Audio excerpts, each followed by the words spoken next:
I am audible signal आ रहा है, तो आप लोग अलर्ट होकर बैठ जाइए और एकदम फोकस्ड होकर मेरी ओर देखिए, ठीक है ना, एकदम फोकस्ड होकर मेरी ओर देखिए। कल से मैंने सर्कुलर मोशन का बेसिक कंसेप्ट से स्टार्ट किया था, ठीक है ना। तो मेरा प्रयास ये होगा कि करीब करीब 2/3 करीब 70-72% तक सर्कुलर मोशन आज हम खत्म कर देंगे, 2/3 तक हम लोग खत्म कर देंगे, 70% समझिए खत्म कर देंगे, ठीक है ना। वर्टिकल सर्कुलर मोशन हो सकता है बच जाए तो कल हो जाएगा, ठीक है ना। तो बेसिक्स आज हम लोग कवर कर देते हैं, और कल हमारा थोड़ा सा बेसिक्स वर्टिकल सर्कुलर मोशन का बचेगा, उसको करने के बाद हम लोग फिर परसों से न्यूमेरिकल पे आ जाएंगे। बात समझ में आई? तो ठीक है, हम सर्कुलर मोशन पढ़ा रहे थे, अब सर्कुलर मोशन के बारे में बताने जा रहे थे, और गौर से देखिए सर्कुलर मोशन के बारे में हम डिस्कशन को फॉरवर्ड करेंगे, ठीक है ना। सर्कुलर मोशन के बारे में हम डिस्कशन को फॉरवर्ड करेंगे। कल मैंने आपको बताया था सर्कुलर मोशन की डेफिनेशन क्या है, सर्कुलर मोशन से हम क्या समझते हैं। बात समझ में आ रही है? इतनी बात मैंने कल आप लोग को बता दी थी कि सर्कुलर मोशन क्या होता है, इसकी परिभाषा क्या है, इससे हम समझते क्या हैं। ऑडिबल हो रहा है? देखिए ऑडिबल हो रहा है, तो ठीक है। तो इतनी बातें हमारी हो गई थी, और कुछ डिफाइनिंग फीचर्स चल रहे थे। जैसे मैंने आपको एंगुलर स्पीड बता दी थी, इंस्टेंटेनियस एंगुलर स्पीड बता दी थी, एवरेज एंगुलर स्पीड बता दी थी, ठीक है ना। और अब मैं आपको बताने रेडियस वेक्टर बता दिया था, या पोजीशन वेक्टर, ठीक है ना। अब मैं आपको क्या बताने आ रहा हूं, कुछ बातें और बताने आ रहा हूं, गौर से देखिए। मैं आपको बताने आ रहा हूं एंगुलर डिस्प्लेसमेंट। क्या बताने आ रहा हूं? Angular displacement. तो खूब अच्छे से देखिए, एंगुलर डिस्प्लेसमेंट मैं समझाने आ रहा हूं, एक सर्कुलर मोशन का एंगुलर डिस्प्लेसमेंट। कल मैंने आपको रेडियस वेक्टर बताया था, रेडियस वेक्टर बताया था ना। रेडियस वेक्टर सेंटर से पार्टिकल, जो पार्टिकल सर्कुलर मोशन कर रही है, उस पार्टिकल को सेंटर से ज्वाइन करने वाली लाइन और पार्टिकल के डायरेक्शन की ओर, उसी को radius vector of the particle कहते हैं, या डिस्प्लेसमेंट वेक्टर कहते हैं, ठीक है ना। तो डिस्प्लेसमेंट वेक्टर जितना एंगल ट्रेस करेगा, डिस्प्लेसमेंट वेक्टर जितना एंगल ट्रेस करेगा एक दिए हुए समय में, ये डिस्प्लेसमेंट वेक्टर हो गया, ये डिस्प्लेसमेंट वेक्टर हो गया। तो डिस्प्लेसमेंट वेक्टर जब पार्टिकल सर्कुलर मोशन में मूव कर रही है, मान लीजिए एंटी क्लॉकवाइज मूव कर रही है इस केस में, ठीक है ना। तो ये डिस्प्लेसमेंट वेक्टर एक दिए हुए समय में जितने एंगल को ट्रेस करेगा, इसी एंगल को हम क्या कहेंगे? Angular displacement of the particle. बात समझ में आ रही है? खूब बढ़िया से देखिए, अच्छे समझिए। एंगुलर डिस्प्लेसमेंट डेल्टा थीटा जो होता है, उसको डिफाइन किया गया है कि किसी दिए हुए समय अंतराल में, किसी दिए हुए टाइम पीरियड में जो रेडियस वेक्टर है, जो रेडियस वेक्टर क्या होता है कल समझा चुके थे, वो रेडियस वेक्टर किसी दिए हुए समय अंतराल में, किसी दिए हुए टाइम इंटरवल में जितना एंगल ट्रेस करेगा, मान लीजिए पार्टिकल ऐसे मूव कर रही है, तो डेल्टा टी समय में मान लीजिए इस पॉइंट से पार्टिकल यहां पहुंच जाती है, तो एंगुलर डिस्प्लेसमेंट क्या होगा? ये थीटा होगा। बात समझ में आ रही है? ये एकदम क्लियर है, यहां तक की बात में कोई दिक्कत नहीं है, ठीक है। अच्छा, उसके बाद कोई पार्टिकल सर्कुलर मोशन कर रही है, अगर कोई पार्टिकल अगर सर्कुलर मोशन कर रही है, तो ये मान लीजिए सेंटर है, तो किसी भी इंस्टेंट पे, मान लीजिए इस इंस्टेंट पे जब पार्टिकल यहां पे है, तो उसकी स्पीड कहां होगी? टेंजेंशियली, इस सर्किल के टेंजेंट डायरेक्शन में, ठीक है ना। इस पॉइंट पे अगर पार्टिकल है तो उसकी स्पीड किधर की ओर होगी? लीनियर स्पीड की बात हम कर रहे हैं, एंगुलर स्पीड कल हम समझा चुके थे, ठीक है ना, इधर की ओर होगी। अगर पार्टिकल यहां है तो फिर टेंजेंशियली इधर की ओर लीनियर स्पीड होगी, और पार्टिकल यहां पे है तो टेंजेंशियली लीनियर स्पीड इधर की ओर होगी। बात समझ में आ रही है? इसको लीनियर स्पीड कहते हैं। ये क्या होती है? लीनियर स्पीड, ठीक है। अब आप देखिए, एक बात और होता है एंगुलर एक्सेलरेशन। तो एंगुलर एक्सेलरेशन अल्फा से डिनोट करते हैं, और ये क्या होता है? Delta omega by delta T. Angular acceleration क्या होता है? Delta omega by delta T, मतलब change in angular velocity in a given time period. ये एवरेज एंगुलर एक्सेलरेशन है। ये क्या है? Average angular acceleration, total change in angular velocity upon total time taken. Linear acceleration क्या होता है? Change in linear velocity upon total time taken. ये होता है एवरेज लीनियर एक्सेलरेशन। तो एवरेज एंगुलर एक्सेलरेशन जिसको हम अल्फा से डिनोट करेंगे, वो क्या होगा?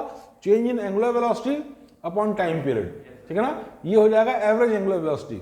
अब हम इंस्टेंटेनियस एंगुलर वेलोसिटी को ऐसे डिफाइन करते हैं, देखिए इधर देखिए, इंस्टेंटेनियस एंगुलर वेलोसिटी को ऐसे डिफाइन करते हैं, delta omega by delta T, और delta T tending to zero. बात समझ में आ रही है? यानी कि D omega by D T, D omega by D T क्या होता है? Average angular acceleration. भाई एक्सेलरेशन कोई जरूरी नहीं कि, एंगुलर एक्सेलरेशन कोई जरूरी नहीं कि कांस्टेंट ही रहे, वेरिएबल भी हो सकता है। तो किसी पर्टिकुलर इंस्टेंट पे जो एंगुलर एक्सेलरेशन होगा उसको इंस्टेंटेनियस एंगुलर एक्सेलरेशन कहेंगे, और उसको D omega by D T से डिनोट करते हैं। बात समझ में आ गई? इतनी बात एकदम स्पष्ट है। इतनी बात एकदम क्लियर है, एकदम क्लियर है। खूब मजे मजे से देखिए, आज मैं आपको अच्छे से पढ़ाऊंगा और आज मैं आपको वर्टिकल सर्कुलर मोशन छोड़ के मेरे ख्याल से सारी बातें बता दूंगा। तो कल के क्लास में मैं आपको वर्टिकल सर्कुलर मोशन खूब बढ़िया से समझा के सबको डिराइव करके दिखा दूंगा, ठीक है ना। और परसों से आपके न्यूमेरिकल स्टार्ट हो जाएंगे। तो न्यूमेरिकल जितने भी पास्ट 10 ईयर्स में इसके आए होंगे 15-20 ठोस हम लोग कर लेंगे, और वो करने के बाद फिर हम लोग नेक्स्ट चैप्टर काइनेमेटिक्स पे आ जाएंगे। बात समझ में आ रही है? तो अब आप खूब बढ़िया से देखिए, मैं आपको अब क्या बताने जा रहा हूँ। हाँ, एक छोटी सी बात मैं और बता दूं, सेंट्रीपिटल और सेंट्रीफ्यूगल से हम क्या समझते हैं। अगर सेंट्रीपिटल का मतलब होता है सेंटर की ओर और सेंट्रीफ्यूगल का मतलब होता है सेंटर से अवे।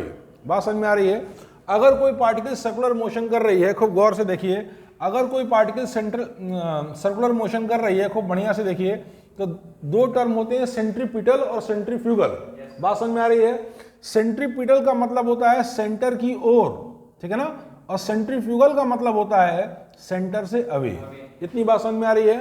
अगर कोई पार्टिकल सर्कुलर मोशन कर रही है तो सेंट्रीपिटल का मतलब होता है सेंटर की ओर और सेंट्रीफ्यूगल का मतलब होता है सेंटर से अवे। बात समझ में आई? इतनी बात क्लियर है? तो आइए अब मैं आपको आगे की बात ये बता दूं, क्या कहते हैं, इसके बाद मैं आपको क्या नाम है, टाइप्स ऑफ सर्कुलर मोशन बता दें, है ना।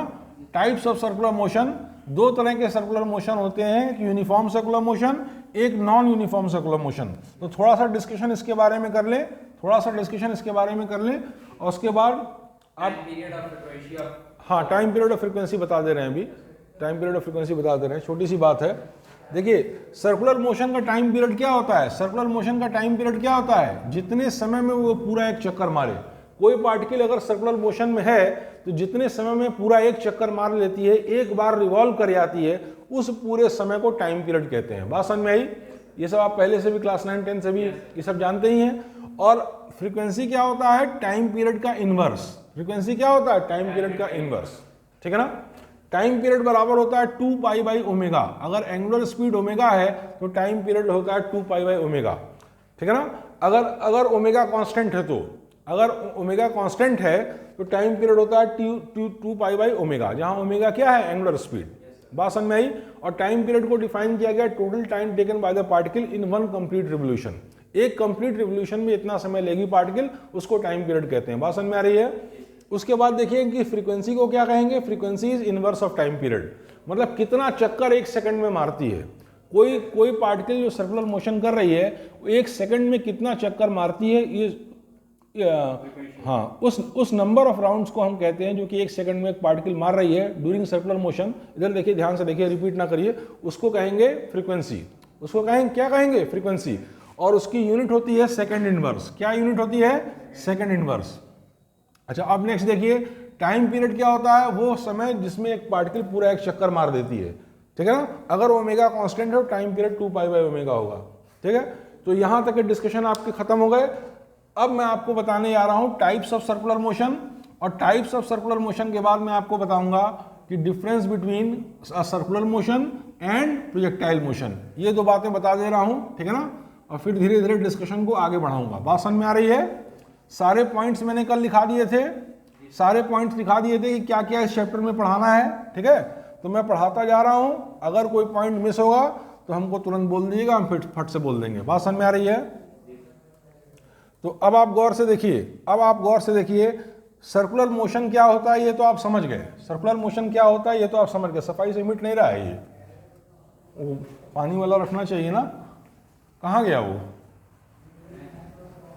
चलिए छोड़िए, हटाइए इसको, पानी वाली की व्यवस्था कर दीजिए। अच्छा, अब नेक्स्ट चीज देखिए, अभी रहने दीजिए, आज चलने दीजिए, कल से कर दीजिएगा, है ना। तो अभी देखिए, ध्यान से देखिए, इधर देखिए, गौर से देखिए, सब लोग अलर्ट होकर मेरी ओर देखिए, एक जगह दिमाग रखिए, एक जगह दिमाग रखिए। देखिए ऐसा है, अब मैं आपको बताने जा रहा हूं टाइप्स ऑफ सर्कुलर मोशन। क्या बताने जा रहा हूं? टाइप्स ऑफ सर्कुलर मोशन, यानी सर्कुलर मोशन कितने तरह का होता है, सर्कुलर मोशन क्या होता है ये तो आप समझ चुके हैं। अब मैं आपको बताने जा रहा हूं टाइप्स ऑफ सर्कुलर मोशन। तो बेसिकली दो तरह के सर्कुलर मोशन होते हैं, एक को कहते हैं यूनिफॉर्म सर्कुलर मोशन, एक को कहते हैं यूनिफॉर्म सर्कुलर मोशन, और दूसरे को कहते हैं नॉन यूनिफॉर्म सर्कुलर मोशन। बात समझ में आ रही है? Non uniform circular motion. इसके पहले आपने पढ़ा होगा कि uniform motion and non uniform motion, ठीक है ना। उस केस में ट्रांसलेटरी मोशन के बारे में आपने पढ़ा होगा। अब हम सर्कुलर मोशन पे आ रहे हैं, ठीक है ना। इसके पहले आपने uniform and non uniform motion translatory motion के संदर्भ में पढ़ लिया था, लेकिन अब आपको मैं सर्कुलर मोशन के संदर्भ में uniform and non uniform circular motion बता रहा हूँ, ठीक है ना। तो यूनिफॉर्म सर्कुलर मोशन से हमारा ये मतलब है कि जो पार्टिकल किसी सर्कुलर पाथ पे घूम रही है, अगर कोई पार्टिकल किसी सर्कुलर पाथ पे घूम रही है तो ऐसे केस में जो होगा, ये याद दिला दीजिएगा, जब मैं जाऊंगा तो याद दिला दीजिएगा, ठीक है ना। तो अब देखिए, कोई पार्टिकल अगर सर्कुलर पाथ पे घूम रही है तो ऐसे केस में अगर उसकी स्पीड कांस्टेंट रहती है, उस सर्कुलर पाथ पे अगर उसकी स्पीड कांस्टेंट रहती है तो हम कहते हैं कि वो यूनिफॉर्म सर्कुलर मोशन कर रही है। कोई पार्टिकल अगर सर्कुलर पाथ पे घूम रही है और अपने मोशन के दौरान उसकी स्पीड कांस्टेंट रहती है तो हम कहते हैं कि वो यूनिफॉर्म सर्कुलर मोशन कर रही है ना। इसके अलावा अगर कोई पार्टिकल किसी सर्कुलर पाथ पे घूम रही है और उसका स्पीड कांस्टेंट नहीं है, यानी कि वेरिएबल है, तो ऐसे इस तरह के मोशन को हम नॉन यूनिफॉर्म सर्कुलर मोशन कहते हैं। एक और तरीका है जिससे आप इसको डिफाइन कर सकते हैं, when a particle covers equal angular displacement in equal interval of time, then we say that it is undergoing uniform circular motion. अगर इक्वल इंटरवल ऑफ टाइम में इक्वल एंगुलर डिस्प्लेसमेंट कोई पार्टिकल करती है तो हम कहेंगे कि वो यूनिफॉर्म सर्कुलर मोशन में है, और अगर इक्वल इंटरवल ऑफ टाइम में अनइक्वल एंगुलर डिस्प्लेसमेंट या इक्वल एंगुलर डिस्प्लेसमेंट में अनइक्वल टाइम लेती है कोई पार्टिकल तो हम कहेंगे नॉन यूनिफॉर्म सर्कुलर मोशन है। बात समझ में आई? थोड़ा रिलैक्स होकर बैठिए इत्मीनान से, ठीक है ना। तो हम कहेंगे नॉन यूनिफॉर्म सर्कुलर मोशन है, ठीक है। थोड़ा एक बात और जो थोड़ा सा मिस हो रही थी, मैं आपको वी आर और ओमेगा, वी क्या होता है ये समझा चुका हूँ, लीनियर स्पीड क्या होती है सर्कुलर मोशन की ये समझा चुका हूँ, टेंजेंशियली होती है, ठीक है ना। एंगुलर स्पीड क्या होती है ये समझा चुका हूँ, बात समझ में आ रही है। रेडियस वेक्टर क्या होता है ये समझा चुका हूँ। अब मैं थोड़ा सा आपको डिराइव करके ये दिखा दूँ कि लीनियर स्पीड, एंगुलर स्पीड और रेडियस वेक्टर के बीच क्या रिलेशन है, ठीक है ना। वेक्टर फॉर्म में क्या रिलेशन है और वैसे क्या रिलेशन है, ये थोड़ा मैं डिराइव करके दिखा दूँ आपको। इधर गौर से देखिए, मेरी ओर देखिए, किताब बंद करिए, पहले कॉपी बंद करिए, कॉपी किताब बंद करके सिर्फ मेरी बात सुनिए, ठीक है ना। सिर्फ एकदम अलर्ट होकर मेरी बात सुनिए जब मैं कह रहा हूँ। एक डबल माइंड होंगे ना, उसको भी देखेंगे इसको भी देखेंगे तो आपको वो बात नहीं आएगी। सिर्फ मेरी बात, छोटी छोटी बातों को मेरी सुनिए, ठीक है ना। तो ये छोटी छोटी बात जो होंगी किताब से तो आप बाद में भी देख लेंगे ना, तो डबल माइंड ना होइए, एक जगह देखिए। मैं आपको बता रहा हूँ कि अब देखिए, मैंने आपको लीनियर स्पीड क्या होती है समझा दिया। लीनियर स्पीड, कोई पार्टिकल अगर सर्कुलर मोशन कर रही है तो उसकी लीनियर स्पीड, किसी पॉइंट पे लीनियर स्पीड जो है होगी उस सर्किल के टेंजेंट के अलॉन्ग होगी। उसकी एंगुलर स्पीड क्या होती है समझा चुका हूँ, ठीक है ना। उसके बाद रेडियस वेक्टर या पोजीशन वेक्टर क्या होता है समझा चुका हूँ। अब दोनों के बीच क्या रिलेशन है मैं ये बताने जा रहा हूँ। देखिए, दोनों के बीच वेक्टर फॉर्म में ये रिलेशन होता है v is equal to omega cross r। बात समझ में आ रही है? ये रिलेशन होता है, इसको हमेशा याद रखिएगा। Linear speed is equal to angular speed cross the position vector. बात समझ में आई? एक बात आप खूब गौर से देखिए, कोई पार्टिकल अगर सर्कुलर पाथ पे मूव कर रही है, मान लीजिए ये सर्कुलर पाथ है और इस पे कोई पार्टिकल ऐसे एंटी क्लॉकवाइज मूव कर रही है। इस सर्कुलर पाथ को बहुत गौर से देखिए, इसमें कोई पार्टिकल एंटी क्लॉकवाइज इस डायरेक्शन में मान लीजिए मूव कर रही है। बात समझ में आई? तो अब आप देखिए, किसी भी पॉइंट पे जो मान लीजिए पॉइंट ये है, तो इस पॉइंट पे लीनियर स्पीड का डायरेक्शन ये होगा, बात समझ में आई? और इस पॉइंट पे आर का डायरेक्शन क्या होगा, ये होगा। अगर पार्टिकल इस पॉइंट पे है, एक कोई भी आर्बिट्रेरी पॉइंट है, ध्यान से देखिए, रिपीट ना करिए, कोई भी आर्बिट्रेरी पॉइंट ए है तो उस पॉइंट पे जो रेडियस वेक्टर होगा ये होगा और लीनियर स्पीड जो होगी वो ये होगी। बात समझ में आई? और ओमेगा कहाँ होगा? ओमेगा एक एक्सियल वेक्टर होता है। ओमेगा क्या होता है? एक एक्सियल वेक्टर होता है, यानी इस सर्कुलर पाथ का एक्सिस क्या है? ये है। ये सर्कुलर पाथ है तो इसका एक्सिस क्या है? ये है। ये सर्कुलर पाथ ऐसे है तो इसका एक्सिस ये है, तो ओमेगा का डायरेक्शन जो है इसी एक्सिस के अलॉन्ग होगा। बात समझ में आई? उधर भी हो सकता है, इधर भी हो सकता है, ठीक है ना। डिपेंड करता है कि किस तरह से मोशन कर रही है, क्लॉकवाइज मोशन कर रही है कि एंटी क्लॉकवाइज मोशन कर रही है। बात समझ में आ रही है?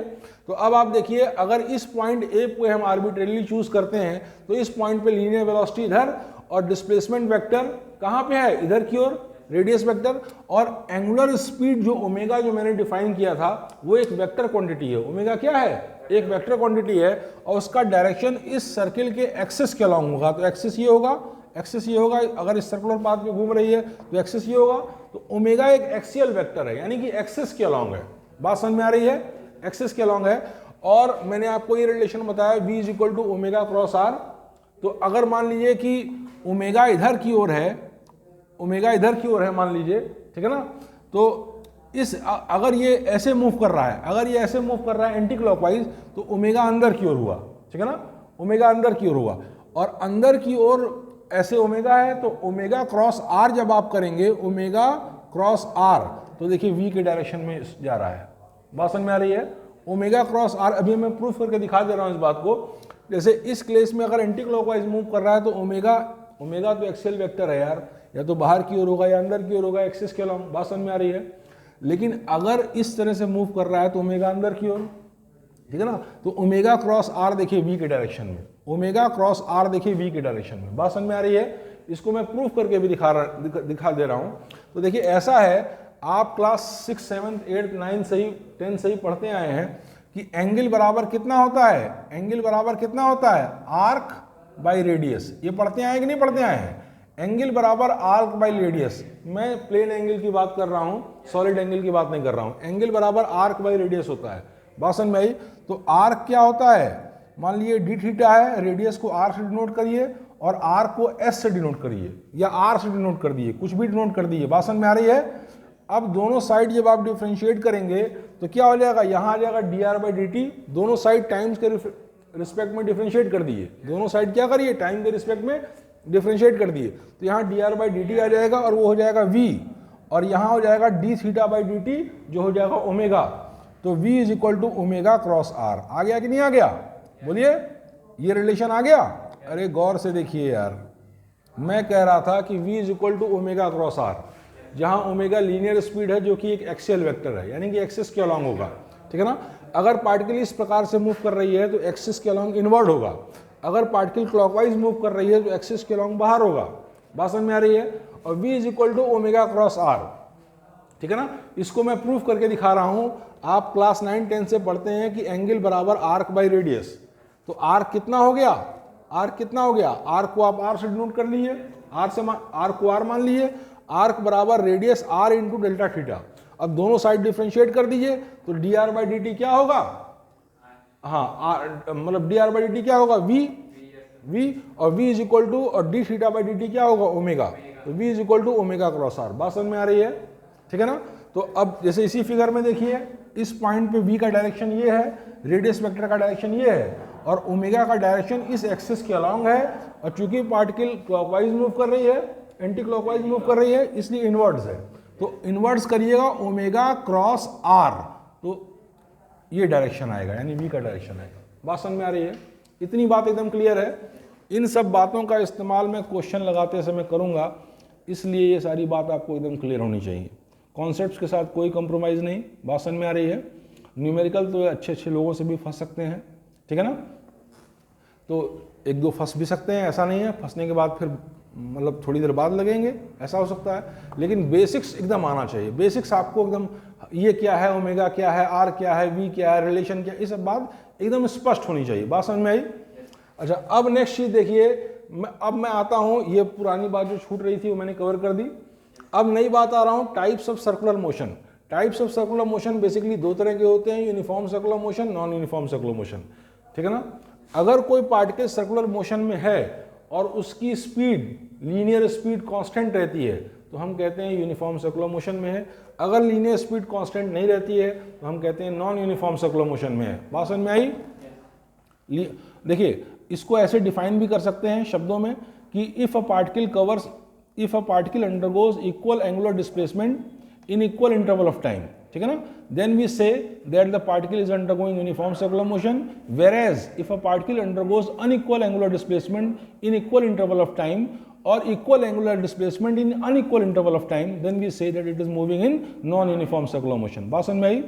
एंगुलर डिस्प्लेसमेंट के बारे में भी एक बात जान लीजिए। अगर स्मॉल एंगुलर डिस्प्लेसमेंट है तो वेक्टर क्वांटिटी है, और अगर लार्ज एंगुलर डिस्प्लेसमेंट है तो वेक्टर क्वांटिटी नहीं है। बात समझ में आई?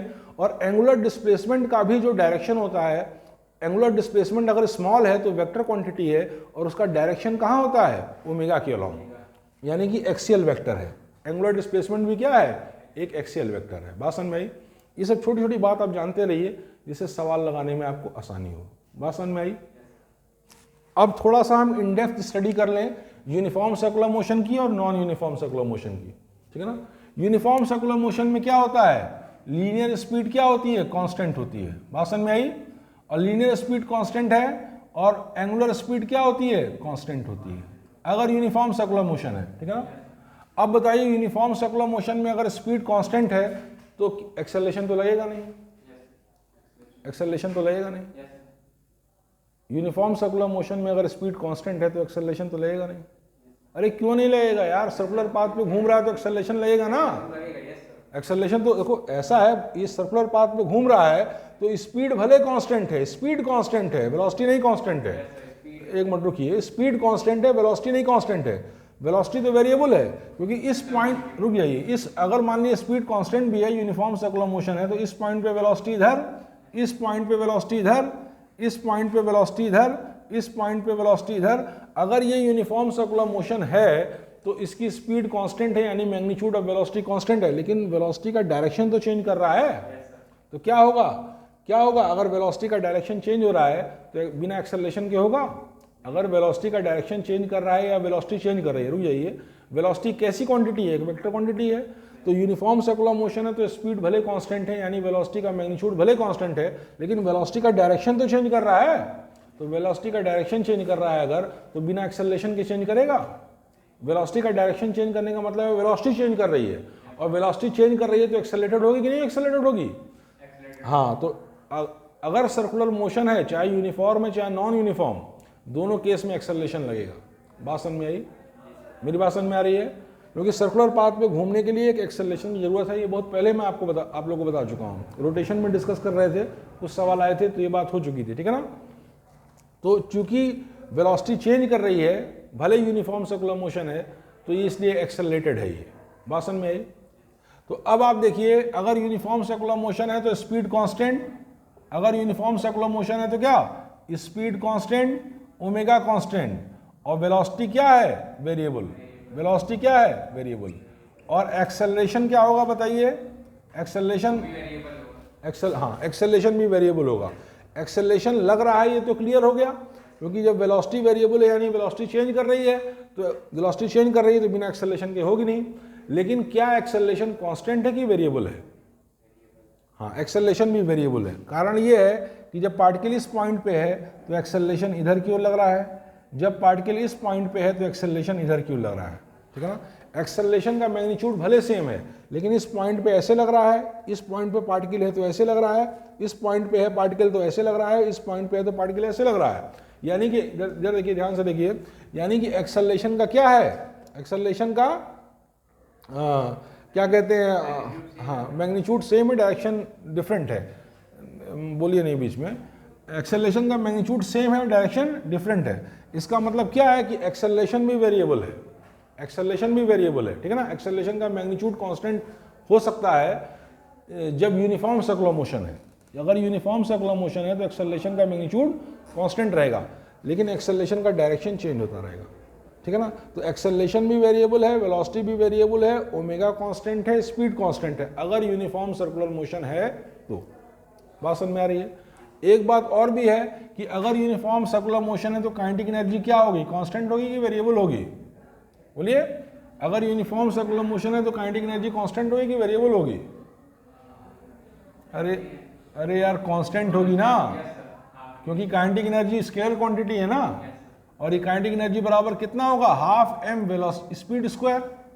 मैग्नीट्यूड से तो मतलब है नहीं, हाफ मास, मास स्केलर है, कांस्टेंट है, और स्पीड भी स्केलर है, ठीक है ना। तो ये काइनेटिक एनर्जी होती है। तो अगर यूनिफॉर्म सर्कुलर मोशन है तो काइनेटिक एनर्जी भी कांस्टेंट है। फिर से सुनिए, काइनेटिक एनर्जी कांस्टेंट रहेगी, स्पीड कांस्टेंट रहेगी, ओमेगा जो है आपका कांस्टेंट रहेगा, वेलोसिटी वेरिएबल होगी, और एक्सेलरेशन वेरिएबल होगा। बात समझ में आ रही है? अगर यूनिफॉर्म सर्कुलर मोशन है तो, ठीक। अब देखिए पावर कितना होगा, यूनिफॉर्म सर्कुलर मोशन में पावर कितना होगा बताइए, पावर कितना होगा, पावर कितना होता है, force into velocity, force dot velocity, यही ना होता है, यही ना पावर होता है। बोलिए, ये पावर होता है फोर्स डॉट वेलोसिटी, ठीक, या work done upon time, work done upon time ये पावर होता है, ठीक है। तो अब इस केस में देखिए, अगर यूनिफॉर्म सर्कुलर मोशन है तो पावर जीरो होगा, अगर यूनिफॉर्म सर्कुलर मोशन है तो पावर जीरो होगा, क्योंकि वर्क डन जो है वो जीरो है। वर्क डन जीरो क्यों है? इधर देखिए, ये फोर्स इधर लग रहा है, फोर्स किधर लग रहा है? नॉर्मल के अलॉन्ग। ये फोर्स, एक मिनट बोलिए मत बीच में, यस सर रिपीट मत करिए, बस सुनते जाइए आप। थोड़ा सा मैं कंफर्टेबल नहीं फील कर रहा हूँ आज, है ना, तो सुनते जाइए, अब सुनते जाइए, यहाँ डाउट हो वहाँ पूछ लीजिए। तो देखिए, अगर फोर्स इधर की ओर है, अगर फोर्स इधर की ओर है, ठीक है ना, तो सेंट्रीपिटल फोर्स है, और अगर यूनिफॉर्म सर्कुलर मोशन है तो फोर्स जो है सेंटर की ओर है, नॉर्मल की ओर, ठीक है ना, और डिस्प्लेसमेंट किधर हो रहा है? टेंजेंट के अलॉन्ग। तो फोर्स और डिस्प्लेसमेंट में डायरेक्शन कितना है? 90 डिग्री का। इसलिए वर्क डन जो है क्या होगा? यूनिफॉर्म सर्कुलर मोशन में जीरो होगा, और वर्क डन जीरो है तो पावर भी जीरो होगा। कहने का मतलब ये है, फिर से एक बार आखिरी बार सुन लीजिए, अगर यूनिफॉर्म सर्कुलर मोशन है तो स्पीड कांस्टेंट रहेगी, ओमेगा कांस्टेंट रहेगा, वेलोसिटी वेरिएबल रहेगी, एक्सेलरेशन का मैग्नीट्यूड कांस्टेंट रहेगा, लेकिन एक्सेलरेशन वेरिएबल होगा क्योंकि डायरेक्शन चेंज कर रहा है। काइनेटिक एनर्जी कांस्टेंट रहेगी, ठीक है ना, काइनेटिक एनर्जी क्या रहेगी? कांस्टेंट। और दूसरी बात ये है कि पावर क्या होता है? फोर्स डॉट वेलोसिटी, ठीक है ना, और फोर्स और वेलोसिटी में क्या है? 90 डिग्री एंगल है। फोर्स इधर लग रहा है, वेलोसिटी इधर लग रही है, तो दोनों के बीच 90 डिग्री एंगल है, तो डॉट प्रोडक्ट जीरो होगा। बात समझ में आ रही है? और पावर कितना होता है? वर्क डन अपॉन टाइम, ठीक है ना। और वर्क डन क्या है? फोर्स इधर लग रहा है, डिस्प्लेसमेंट इधर हो रहा है। अगर यूनिफॉर्म सर्कुलर मोशन है तो क्या होगा? वर्क डन जीरो होगा, क्योंकि फोर्स और डिस्प्लेसमेंट के बीच एंगल 90 डिग्री है, ठीक है ना, तो पावर जीरो होगा। इतने डिस्कशंस हो गए। इस तरह के सवाल छोटे मोटे आएंगे तो कर लेंगे, किसी सवाल में छोटा मोटा एप्लीकेशन होगा तो कर लेंगे। ये सब कॉन्सेप्ट्स क्लियर है। देखिए, कॉन्सेप्ट्स के साथ कोई कॉम्प्रोमाइज़ नहीं। अगर मैं सवाल लगाते समय बोलूँगा कि यूनिफॉर्म सर्कुलर मोशन है, पावर जीरो है, तो ये मत कहिएगा कैसे जीरो है, ये बात आपको आनी चाहिए, ठीक है ना। हाँ, क्वेश्चंस अगर एक आध फंस जाते हैं तो हम मान लेंगे भाई कि क्वेश्चन तो किसी से ही फंस सकते हैं, ठीक है ना, मान ली तुरंत नहीं लगे, थोड़ी देर बाद लगेंगे, ठीक है ना। तो कहने का मतलब ये है। और कल पानी वानी की व्यवस्था करिएगा जिससे कायदे से साफ हो, ठीक है ना। अच्छा, अब देखिए नेक्स्ट शीट देखिए, नेक्स्ट शीट देखिए, एकदम फोकस्ड रहिए, एकदम फोकस्ड रहिए। इससे भी तेज स्पीड होती है कोटा वोटा में, समझ रहे हैं ना। अच्छी स्पीड से करिए, नहीं तो फिर हम देख रहे हैं कि बहुत काम हो भी नहीं पाएगा। आदत नहीं पड़ी है आप लोग स्लो स्लो पढ़ने की, थोड़ा सा स्पीड को आप लोग ट्यून करिए, थोड़ी सी स्पीड और अच्छी करिए, ठीक है ना। और हो जाएगी, धीरे धीरे करते करते हो जाएगी, फोकस बढ़ाते बढ़ाते हो जाएगी, ठीक है ना। तो अब आप नेक्स्ट चीज देखिए। नेक्स्ट मैं आपको बता रहा हूँ, नेक्स्ट मैं आपको बताने जा रहा हूँ नॉन यूनिफॉर्म सर्कुलर मोशन। खूब गौर से देखिए, नेक्स्ट मैं आपको बताने जा रहा हूँ नॉन यूनिफॉर्म सर्कुलर मोशन। तो सबसे पहले इसके बारे में समझ जाइए कि नॉन यूनिफॉर्म सर्कुलर मोशन क्या होता है, इसमें क्या क्या चीज़ कांस्टेंट रहती है, क्या क्या चीज़ वेरिएबल होती है, एक्सेलरेशन किस प्रकार से लगता है, और इस तरह की छोटी छोटी मोटी बातें आप नॉन यूनिफॉर्म सर्कुलर मोशन के बारे में सुन लीजिए। बात समझ में आ रही है? और फिर हम अपने डिस्कशन को आगे बढ़ाएंगे, ठीक है ना। अब मैं आपको बताने जा रहा हूँ नॉन यूनिफॉर्म सर्कुलर मोशन। खूब गौर से देखिए, नॉन यूनिफॉर्म सर्कुलर मोशन आपको बताने जा रहा हूँ, खूब इत्मीनान से देखिए, ठीक है ना। नॉन यूनिफॉर्म सर्कुलर मोशन देखिए, इतना गंदा मीटर है, अब क्या किया जाए। देखिए, नॉन यूनिफॉर्म सर्कुलर मोशन बता रहा हूँ, इधर देखिए, गौर से देखिए, ध्यान से देखिए। देखिए, ये है आपका नॉन यूनिफॉर्म सर्कुलर मोशन। मैंने क्या बताया था कि जब कोई पार्टिकल इस प्रकार से सर्कुलर पाथ पे मूव करती है कि वो unequal distance equal interval of time में कवर करती है, या equal angular displacement unequal interval of time में करती है, ठीक है ना, या unequal angular displacement equal interval of time में करती है, तो हम कहते हैं वो नॉन यूनिफॉर्म सर्कुलर मोशन में है, ठीक है ना। तो नॉन यूनिफॉर्म सर्कुलर मोशन में क्या होता है? नॉन यूनिफॉर्म सर्कुलर मोशन में क्या क्या बातें होती हैं बताइए? स्पीड भी वेरिएबल है, और वेलोसिटी तो रहेगी ही रहेगी, वेलोसिटी तो रहेगी ही वेरिएबल। बात समझ में आ रही है? स्पीड भी, वेलोसिटी तो दोनों केस में वेरिएबल रहेगी, लेकिन अगर नॉन यूनिफॉर्म सर्कुलर मोशन है तो स्पीड भी वेरिएबल होगी। बात समझ में आ रही है? तो स्पीड भी बढ़े घटेगी, और वेलोसिटी तो दोनों केस में वेरिएबल होगी होगी, ठीक है ना। और एक्सेलरेशन भी दोनों केस में वेरिएबल होगा ही होगा, दोनों केस में वेरिएबल होगा ही होगा, ठीक है ना। बात समझ में आ रही है? काइनेटिक एनर्जी भी दोनों केस में वेरिएबल होगी ही होगी, क्योंकि स्पीड चेंज कर रही है। हाँ, उसमें कांस्टेंट था, स्पीड कांस्टेंट थी, तो इसमें काइनेटिक एनर्जी भी वेरिएबल होगी। बात समझ में आ रही है। उसके बाद आप ये देखिए कि पावर पावर क्या होता है, फोर्स डॉट वेलोसिटी, ठीक है ना। तो चूंकि फोर्स भी वेरी कर रहा है, ठीक है ना, अगर मान लीजिए कि फोर्स कांस्टेंट भी है, अगर मान लीजिए कि फोर्स भी वेरी कर रहा है, वेलोसिटी भी वेरी कर रही है, तो पावर भी वेरी कर रहा है। बात समझ में आई। और एक बात आप और देखिए, वर्क डन देखिए, वर्क डन कितना होगा, खूब गौर से देखिए, वर्क डन कितना होगा, जरा गौर से देखिए। वर्क डन जब ये नॉन यूनिफॉर्म सर्कुलर मोशन में होगी तो उसकी स्पीड वेरी कर रही है, ठीक है ना, इसकी स्पीड वेरी कर रही है। तो अब आप देखिए, अगर स्पीड वेरी कर रही है तो एक और एक्सेलरेशन लगेगा जो स्पीड के अलोंग होगा, एक और एक्सेलरेशन लगेगा जो स्पीड के अलोंग होगा, जिसको हम टेंजेंशियल एक्सेलरेशन कहेंगे, ठीक है ना। अगर नॉन यूनिफॉर्म सर्कुलर मोशन में क्या था, केवल एक ही एक्सेलरेशन लग रहा था जिसको हम सेंट्रीपिटल एक्सेलरेशन कर रहे थे, ठीक है ना। लेकिन नॉन यूनिफॉर्म सर्कुलर मोशन में इसके अलावा एक और एक्सेलरेशन लगेगा जिसको हम टेंजेंशियल एक्सेलरेशन कहते हैं, ठीक है ना। और ये टेंजेंशियल एक्सेलरेशन टेंजेंट के अलोंग लगेगा। जैसे मान लीजिए पार्टिकल इस पॉइंट पे है, तो ये टेंजेंशियल एक्सेलरेशन स्पीड के डायरेक्शन में भी हो सकता है और स्पीड के अपोजिट डायरेक्शन में भी हो सकता है। अगर स्पीड के डायरेक्शन में है तो वेलोसिटी स्पीड को बढ़ाएगा, अगर स्पीड के अपोजिट डायरेक्शन में है तो स्पीड को घटाएगा। फिर से ध्यान से इत्मीनान से सुनिए, यूनिफॉर्म सर्कुलर मोशन में केवल एक सेंट्रीपिटल एक्सेलरेशन था, लेकिन नॉन यूनिफॉर्म सर्कुलर मोशन में दो तरह के एक्सेलरेशन होंगे। एक होगा सेंट्रीपिटल एक्सेलरेशन जो सेंटर की ओर होगा, बात समझ में आ रही है, वो तो लगेगा ही लगेगा। इसके अलावा एक और एक्सेलरेशन लगेगा जिसको टेंजेंशियल एक्सेलरेशन कहेंगे। ये टेंजेंशियल एक्सेलरेशन इस लीनियर स्पीड के डायरेक्शन में भी हो सकता है और इस लीनियर स्पीड के अपोजिट डायरेक्शन में भी हो सकता है। अगर पार्टिकल एक्सेलरेट हो रही है यानी स्पीड बढ़ रही है तो उसके डायरेक्शन में है, और अगर स्पीड घट रही है तो उसके अपोजिट डायरेक्शन में है, ठीक है ना। और ये सेंट्रीपिटल फोर्स तो लगता ही रहेगा क्योंकि पार्टिकल सर्कुलर पाथ पे मूव कर रही है, ठीक है ना। और मैं ये भी बता चुका हूँ कि सेंट्रीपिटल फोर्स जो होता है एक बेसिक फोर्स नहीं होता है, ये डिफरेंट कंडीशन में डिफरेंट फोर्सेस से हम डिराइव करते हैं, ठीक है ना। और सेंट्रीपिटल फोर्स एक पार्टिकल को सर्कुलर पाथ पे घूमने के लिए एक आवश्यकता है। ये सारे डिस्कशंस हो चुके हैं पहले ही, ठीक है ना। किसी केस में centripetal force tension of the string देता है, किसी केस में सेंट्रीपिटल फोर्स फ्रिक्शन देता है, ठीक है ना। आज आप लोग का मूड नहीं सही लग रहा है, क्या बात है। किसी केस में जो है ये आपका क्या देता है, नॉर्मल देता है, किसी केस में फ्रिक्शन देता है, किसी केस में टेंशन देता है, किसी केस में ग्रेविटी देता है। तो डिफरेंट केसेस में centripetal force different basic forces से हम डिराइव करते हैं। ये सब बातें पहले हमारी आपकी हो चुकी हैं, बात समझ में आ रही हैं। तो अब आप नेक्स्ट देखिए, अगर नॉन यूनिफॉर्म सर्कुलर मोशन है तो स्पीड भी वेरिएबल है, वेलोसिटी तो दोनों केस में वेरिएबल है, एक्सेलरेशन दोनों केस में वेरिएबल है, काइनेटिक एनर्जी भी इस केस में वेरिएबल है, उस केस में कांस्टेंट था, ठीक है ना। और पावर जो है ये भी वेरिएबल है क्योंकि फोर्स भी वेरिएबल है और वेलोसिटी भी वेरिएबल है, बात समझ में आ रही है। और उसके बाद वर्क डन क्या होगा, वर्क डन मैं आपको बताऊं, वर्क डन जो सेंट्रीपिटल फोर्स होगा, सेंट्रीपिटल फोर्स के द्वारा किया हुआ वर्क डन जीरो होगा क्योंकि सेंट्रीपिटल फोर्स का डायरेक्शन हमेशा सेंटर की ओर होगा और डिस्प्लेसमेंट ऑफ द पार्टिकल हमेशा टेंजेंट के अलोंग होगा। फिर से सुनिए, गौर से देखिए, work done in non uniform circular motion में समझा रहा हूं, खूब इत्मीनान से देखिए। अगर नॉन यूनिफॉर्म सर्कुलर मोशन है तो दो तरह के एक्सेलरेशन, दो तरह के फोर्स लगेंगे, एक तो सेंट्रीपिटल फोर्स, एक तो टेंजेंशियल फोर्स, बात समझ में आ रही है। ये टेंजेंशियल फोर्स पार्टिकल की स्पीड को बढ़ाएगा या घटाएगा, क्योंकि नॉन यूनिफॉर्म का मतलब है स्पीड चेंज हो रही है, या तो बढ़ रही है या तो घट रही है, ठीक है ना। तो एक फोर्स होगा इस टेंजेंट के अलोंग, ये इस वेलोसिटी के डायरेक्शन में भी हो सकता है, अपोजिट डायरेक्शन में हो सकता है। अगर डायरेक्शन में होगा तो स्पीड बढ़ रही है, अपोजिट डायरेक्शन में है तो स्पीड घट रही है, ठीक है ना। और ये सेंट्रीपिटल फोर्स तो लगता ही रहेगा। तो दो तरह के एक्सेलरेशन भी होंगे क्योंकि दो तरह के फोर्स हैं, तो एक सेंट्रीपिटल एक्सेलरेशन होगा, एक टेंजेंशियल एक्सेलरेशन होगा, बात समझ में आ रही है।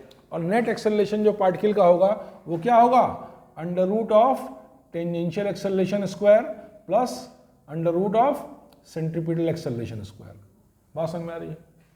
जो नेट एक्सेलरेशन पार्टिकल का होगा वो क्या होगा, under root of tangential acceleration square plus centripetal acceleration square, क्योंकि टेंजेंशियल एक्सेलरेशन टेंजेंट के लॉन्ग लगेगा और ये सेंट्रीपिटल एक्सेलरेशन नॉर्मल के लॉन्ग लगेगा।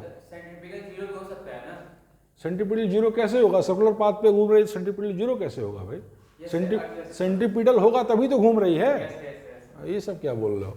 तो देखिए ऐसा है कि नींद में हो यार, हालत लग रहा है।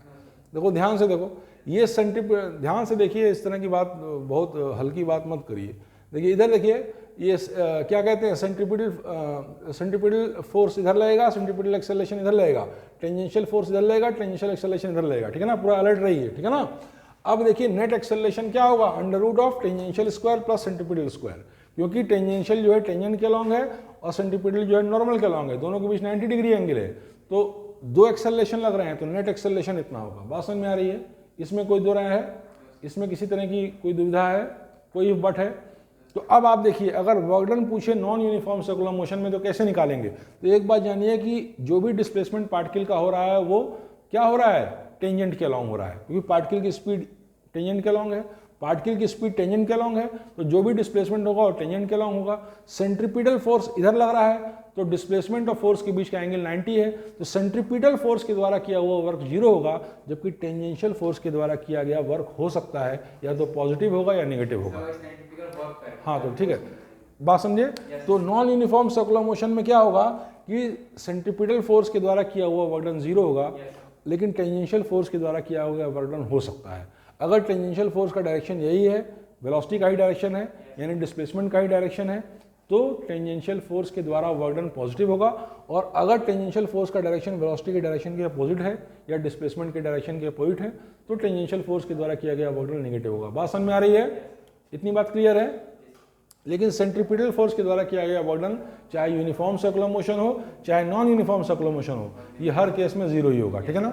तो एक छोटा सा डिस्कशन और कर दें, हालांकि टाइम हो चुका है, लेकिन अभी मैं सोच रहा हूँ जब तक कोई ठटकाए ना तो छोड़े ना, एक छोटी सी बात बता दें।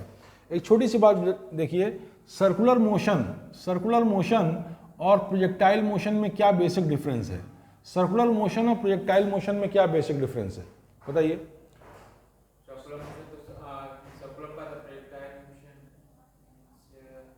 बोलिए। देखिए ऐसा है, प्रोजेक्टाइल मोशन में हमेशा जो एक्सेलरेशन होता है उसका डायरेक्शन और मैग्नीट्यूड दोनों कांस्टेंट रहता है। प्रोजेक्टाइल मोशन में जो एक्सेलरेशन होता है, अरे प्रोजेक्टाइल मोशन में कौन सा एक्सेलरेशन होता है, अर्थ का ही तो होता है, स्मॉल जी का ही तो एक्सेलरेशन होता है। प्रोजेक्टाइल मोशन में जो एक्सेलरेशन होता है वो हमेशा एक्सेलरेशन ड्यू टू ग्रेविटी होता है, तो एक्सेलरेशन ड्यू टू ग्रेविटी का डायरेक्शन भी सेम है, मैग्नीट्यूड भी सेम है। लेकिन सर्कुलर मोशन के केस में जो एक्सेलरेशन होता है उसका हाँ, अगर यूनिफॉर्म सर्कुलर मोशन है तो मैग्नीट्यूड तो सेम है लेकिन डायरेक्शन चेंज होता है। बात समझ में। और नॉन यूनिफॉर्म सर्कुलर मोशन में भी आपका मैग्नीट्यूड सेम रह सकता है लेकिन डायरेक्शन वेरी करेगा। बात समझ में आ रही है। तो इस कहने का मतलब ये है कि सर्कुलर मोशन और प्रोजेक्टाइल मोशन में एक बहुत बेसिक डिफरेंस है कि प्रोजेक्टाइल मोशन में एक्सेलरेशन का मैग्नीट्यूड और डायरेक्शन दोनों कांस्टेंट रहेगा, जबकि सर्कुलर मोशन में मैग्नीट्यूड कांस्टेंट हो सकता है लेकिन डायरेक्शन तो चेंज करेगा ही करेगा। सर्कुलर मोशन में मैग्नीट्यूड कांस्टेंट हो सकता है, ठीक है ना, अगर यूनिफॉर्म है तो कांस्टेंट है ही है, नॉन यूनिफॉर्म में भी कांस्टेंट हो सकता है मैग्नीट्यूड, ठीक है ना। मान लीजिए टेंजेंशियल एक्सेलरेशन का भी फिक्स मैग्नीट्यूड हो, सेंट्रीपिटल का, ठीक है ना। तो मेरे कहने का मतलब ये बेसिक डिफरेंस है कि प्रोजेक्टाइल मोशन का में जो एक्सेलरेशन होगा उसका डायरेक्शन मैग्नीट्यूड दोनों कांस्टेंट होगा, जबकि सर्कुलर मोशन में जो एक्सेलरेशन होगा उसका मैग्नीट्यूड वेरी करेगा, ठीक है ना। तो इस तरह से इतने डिस्कशंस हो गए। कहिए तो इसको भी प्रूफ करके दिखा दे या आप कट कर दीजिए। कल जैसे ही हम आते हैं हमको ये याद दिला दीजिएगा इसका प्रूफ छूट जा रहा है, इस चीज़ को हम प्रूफ करके आपको दिखा दें। बात समझ में आई? तो ठीक है, कट कर दीजिए फिर आप।